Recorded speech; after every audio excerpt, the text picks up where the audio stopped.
In this video, we're going to see how we can use the issue of Covid-19 to help our students explore globalisation.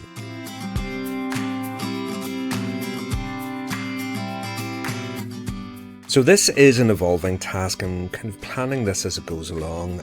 So what I'm going to do is give you a little bit of an insight to the story so far. We're not quite finished this. It might evolve yet, but it's been quite an interesting and useful experience for us to try and understand this massive global pandemic a little bit better. So, how are we going about doing this? Well, I'm setting up here the digital jotter. I'm used to using this now, but this is a slightly more complex one than I've ever done before, because each of the students will have 6 slides and they're going to be working through at different stages. This is what it looks like with a little bit of an overview. You can see the students' names are in there. It looks really complicated to begin with, but basically what I'm doing is I'll guide them through slide by slide, so I know which slide I need to keep an eye on and I can monitor their work, and it's gone okay so far. I'm able to do that.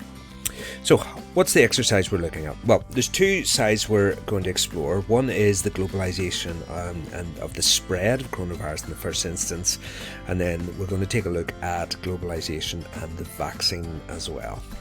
So we begin with this. This is just basically having a look at how connected different continents and areas are around the world. So I've got this little GIS map here, flight connections. The only problem with this is that it just loads and loads of pop-ups appear trying to persuade me to buy holidays, much as I would love to. Can't do that right now. But this is really nice little map which just shows you how globally connected all of the different continents are. So you can get a very nice overview pattern with that, of course, but if you go and click on any one of these, let me take Dublin Airport for instance, and lo and behold, it shows you all of the direct connections, all the places you can fly to directly from Dublin. So we can compare that quite nicely with somewhere in sub-Saharan Africa. Let's click on here. In Niger, and there are no international flights at all there, direct connections. So it's an interesting way for you just to do those comparisons. Now they go on here and they can go and explore those. That's good fun experience. Particularly I have one student who wants to actually be a pilot, so he was lapping this up. He was loving this. But what then do we do with this map? Well, I want them really just to connect, or to drag these around to the places on the map that they have just looked at here, but that map isn't there. Or is it? This is a little tip or a little bit of a hack that I've picked up for how the students can interact with a GIS map and capture something of that in Google Slides, because we see what you can do. Right click, format options, adjustments, and lo and behold, what have I snuck in there? Oh, yes, there's a screen grab of that very map just sitting here in behind. Now, I'm just noticing this is slightly out of alignment. So I'll just see if I can knock this back into alignment there, like that. And there we go. Now, what I'm getting them to do then is to slide this over to, wherever they can begin to see it displaying okay, and then it's a matter of just dragging these. Okay, well, it's pretty obvious that sub-Saharan Africa is not very connected. Europe is very connected, and so on and so forth. So they can just jump between those two. And I also, there you go, trying to get me to sign up. I also got them to screen grab something here from this. So Windows Shift and S, the snip tool. And you can come back in here and you can paste that in and resize it, and it gives them a little bit of a sense of that connection there. And they can move that around, organize that for themselves, and do something similar for sub-Saharan Africa. And there's a lovely little compare and contrast. So there's the first instance. How well connected are these different continents? Now I should also say that I did show them the very end credits scene for The Rise of the Planet of the Apes. Any of your fans of that, you will know the end credits. Spoiler time. The pilot who has picked up the virus walks into the airport. The drop of blood comes out ominously from his nose, lands artistically on the ground, and we know this man is not well. He gets on the plane, and then actually the end credits look something like this. It just animates out, and it shows really nicely how one thing leads to another. So it can really show you how in a globally interconnected world, how the virus got so quickly from Southeast Asia over here to Britain. Now, you can get into politics as much or as little as you like about whether or not we should have closed our borders. That's entirely up to you. All we're doing is gathering some of this information here. Okay, what's the next one? Well, the next one then is to start to take a look at the deaths across the world. Now, for this, we're going to go into a GIS map proper. And here's the GIS map that we're going to look at. Lots to explore here, and clearly very, very tragic what we're looking at. Whenever you go and click on any of these, you can get some of those awful, awful, heartbreaking statistics. Each and every one of them a person, and it's just the tragedy that we're seeing unfolding here.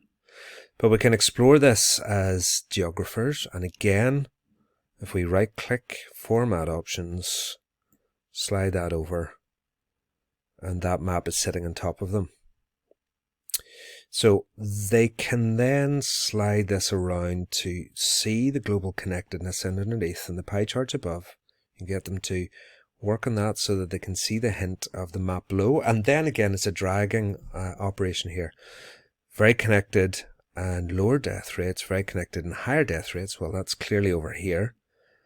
Not well connected and lower death rates. That's clearly sub-Saharan Africa. Very connected, but lower death rates over Southeast Asia. Now, they're seeing the pattern there, but again, because there's the GIS map, they can go in and have a look. The tragedy that you see whenever you look at something like Britain or France, the numbers that are involved there. But if you come in here to some of the countries in Southeast Asia, if you come into Taiwan, 9 recorded deaths. We're back into this. How connected is Taiwan in terms of the global flights? Well, we can click on here, Taipei International Airport. My goodness, look how connected it is. And yet, 9 deaths. Now, again, you can be as political or not as you want to be with this. This is just the data as it's coming in. What about here in Vietnam? Now, I've had all sorts of interesting conversations with the pupils. They're talking about maybe underreporting of statistics. That's a really good and profound point to make. You know, there are conspiracy theories flying around about this. It's a possibility to help them to think critically about data sources. And just because it says it on Reddit doesn't necessarily mean it's true. Some fascinating conversations emerging from that, I must say. So, the question why? It's a fascinating question why, isn't it? I mean, it's not something that you're going to answer easily because there aren't any easy and straightforward answers, but it allows you to explore things with. And one of the things I've been talking about was the last SARS outbreak in Southeast Asia. I think around about 2002-03, something like that. And, looking at some of the cultural differences, some of them were suggesting that, the cultural differences of compliance and otherwise, and perhaps the fact that this area has experienced the pandemic in the past meant that they were just a little bit better prepared and ready, and the population more willing to comply. It allows you to explore some very, very interesting suggestions there. But as I say, it also allows you to maybe hit some of the conspiracy theories and to get them to think critically about their consumption of information. So that's the spread.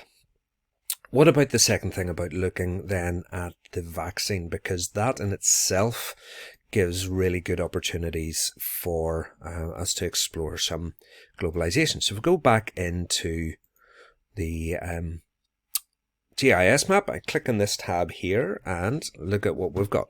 We've got a whole bunch of information here about the companies that are involved in supplying only to the UK. There's a variety of other vaccines that are being developed elsewhere. These are the ones that are involved in supplying the UK. So we've got companies from USA, companies from mainland Europe, and you've even got an Indian company involved in all of those. And each of these, if you click on the little tab, gives you information about the name of the country, the headquarters of the city, and the country that they come from, but then all of the other countries that they're connected with. Now, or they have branches in. This is a really good way of showing them the TNCs. And these TNCs that have their headquarters in one particular country but are connected all over the place. Loads of possibilities to explore here about why they might have these connections all over the place. Now, the TNCs are mostly headquartered in North America and Europe, but this is a fascinating one as well. I love this, of how this is branching out, how things are changing in the 21st century. This is a company, an Indian company. Its headquarters in Mumbai, but it has global connections well into Europe and North America. Very interesting, just to hit on the head any preconceptions or misconceptions that they might have of this overly simplistic, really sophisticated, developed world where all the headquarters are, and then the manufacturing occurs in those poor developing countries where you have the cheap labour. Oh, it's such a cliche, isn't it? And increasingly not true. So it's a nice way of exploring that. What am I doing in the task for them here? Well, they've just got to go on, open the map, go and collect that information from each of those, and they begin to see and collect a bit of a sense of just how globally connected those countries are, fill in that table, and how globalized are those TNCs. Then we move in to take a little bit of a closer look at the UK itself. So let's do this on the map. We'll go to the next bookmark, which is locations involved in the UK. Now, again, there's loads of really interesting things that you can explore with this. I have set up here little locations where the manufacturing, this is now, remember, supply just into the UK. So it's demonstrating the headquarter companies. So you can see how globally connected we are with those. The headquarter companies, where they're based. Also the location of the manufacturing plants. But it's also showing something of the different processes in manufacture, the manufacture itself, and then the fill finish. So what's fill finish involved? Well, in this case, it's this Indian company, Wockhardt, who they have a plant in Wrexham in Wales, one of the countries there, and the United Kingdom government reserved a production line for 18 months here to ensure the rapid fill finish. So that's basically taking the manufactured product and putting it into bottle ready for distribution.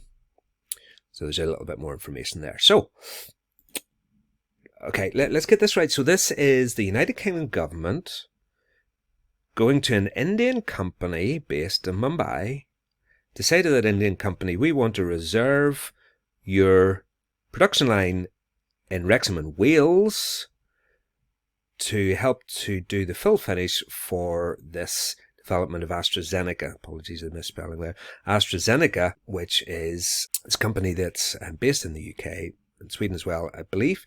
And they're going to manufacture it in these locations here, and we're going to bring this across to you to fill finish. That's pretty well globalized, isn't it? What about these over here? Well, this is Pfizer. Pfizer is a United States company. And it's another one that has developed the vaccine, another one of the vaccines the United Kingdom has purchased or booked. And this American company has bases in the European Union, in Belgium and in Berlin, in Germany. And they're manufacturing there, and then they're being transported across from here to the UK via the Channel Tunnel. Now, this one was particularly controversial just at the time of recording this video, because the United Kingdom had booked these with this American company, Pfizer, first.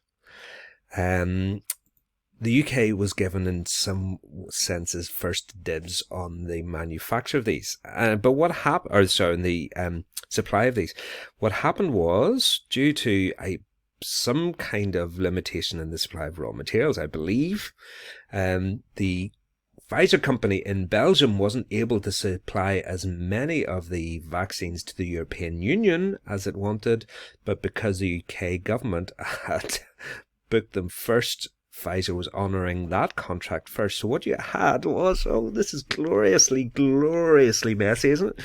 You had an American company who had reached an agreement with the United Kingdom government, making the vaccine in the European Union, shipping it from the European Union into the UK. The European Union then were not particularly happy about this because they felt that they weren't getting their supply properly. And then, of course, didn't the European Union trigger that Article 16 from the Northern Ireland Protocol to try and introduce a hard border on the island of Ireland to stop this being a backdoor route of smuggling or supplying the vaccines in?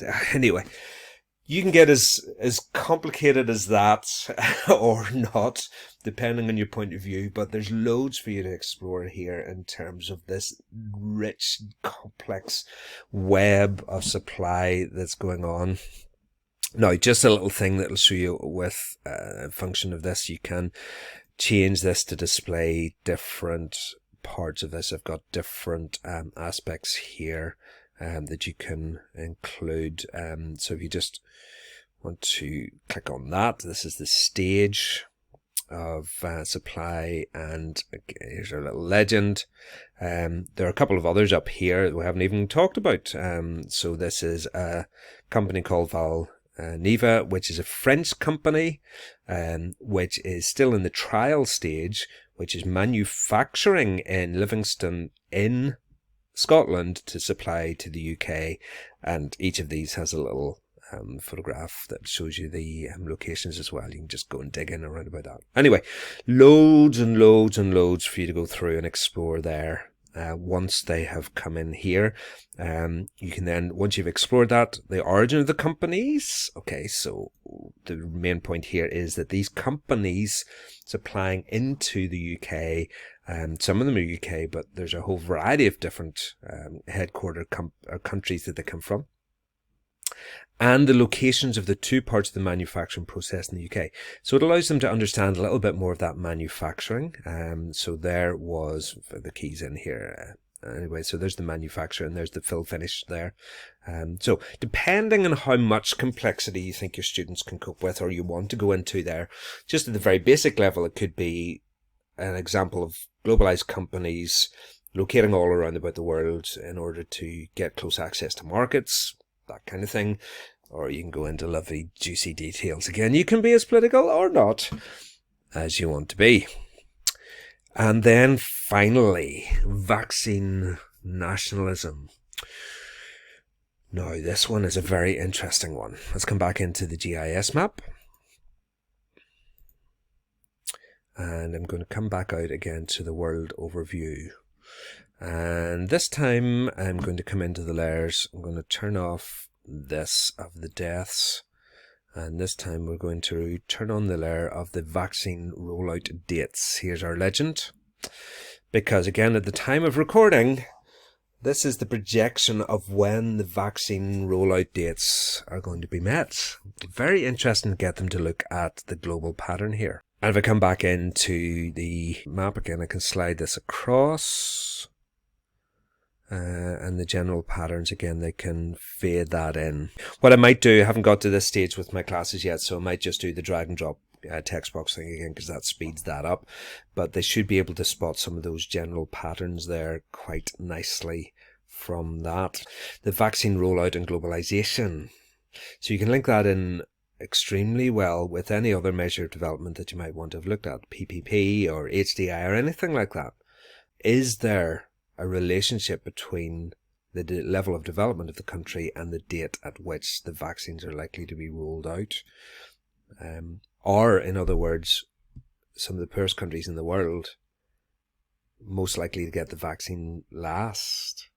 And particularly, again, you can come back to sub-Saharan Africa. Look at how much further behind. Some of those countries are.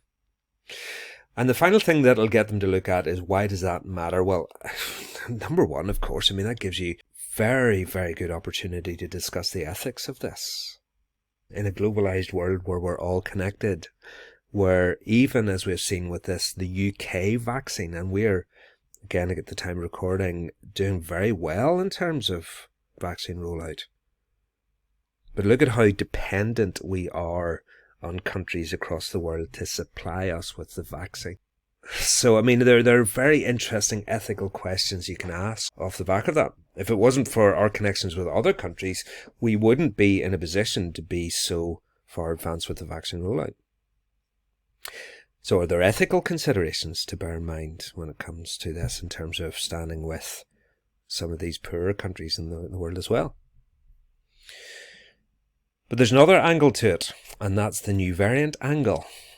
Because again, at the time of recording, there are 3 new variants that have come out that are particularly troubling some of the scientists behind this. So if we look at the UK variant, we'll be familiar with that variant. It's more transmissive. But then, of course, there's the South Africa variant. I'll just zoom in a little bit closer so we can pick that up. There's the South Africa variant, and there's the opportunity for you to kind of click on those and go and have a little bit of a look at them and get some information here. Again, may spread more rapidly, and maybe vaccines won't work against it quite so well. And of course the Brazil variant as well. Now, could well be that over the coming months that other variants begin to emerge. I'm not a biology teacher, but from what I understand of viruses, that the more virus there is in circulation, the more it's spread, the more mutations happen. The more mutations that happen, the more likely that there is for another variant to emerge. As somebody said, while the virus exists anywhere, it's a potential threat everywhere. So are there practical reasons why we might want to roll this vaccine out more equitably across the world? Certainly very interesting ethical and practical debate for you to consider. Now, there's so much more that you could look at in terms of globalisation and the Covid-19, but that in the very least allows, I think, us to explore with our students a whole wide range of ways in which we live in a richly interconnected world, and why in a situation like this it presents all sorts of opportunities for the vaccine, for instance, but all sorts of challenges in terms of spread and in terms of the rollout of the vaccine. All sorts of really interesting, important, difficult, but ultimately very, very significant questions for us to consider with our students. So that's a little bit of an insight into my thinking of how I put this together. This, of course, will continue to evolve, so I might update this, but this is where we're at now. Hopefully that's of some use to you.